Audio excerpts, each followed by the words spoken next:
Music artists do not need the music industry to be successful. Let me explain.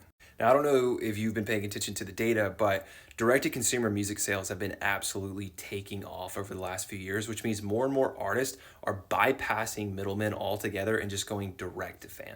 And look, this is great because the reality of the industry today is that you absolutely cannot get a deal on talent alone. You have to have some sort of meaningful traction. And one of the big problems right now is that a lot of artists think of traction in the form of followers, streams, and monthly listeners, but that's very passive, that's very lean back.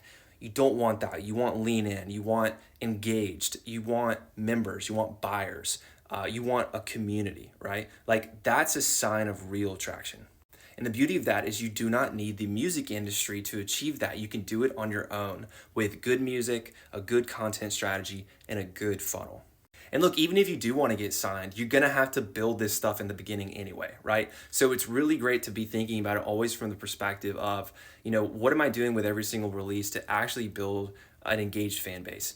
And if you need strategies on this, you can drop a comment below. I can do a whole video on that because I've got some really good ones that are easy, they're simple, and they're repeatable. So again, the good news is that it's all in your hands right now. Like I know independent artists that are making 7 figures a year for real. Like they're doing the thing and they're some of the happiest artists that I know, honestly. So it's possible. It takes a lot of work, but I promise you that you can do it.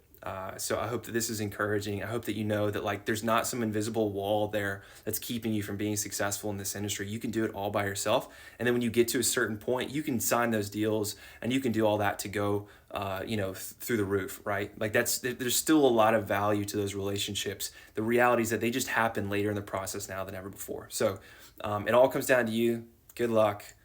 You got this. Talk soon.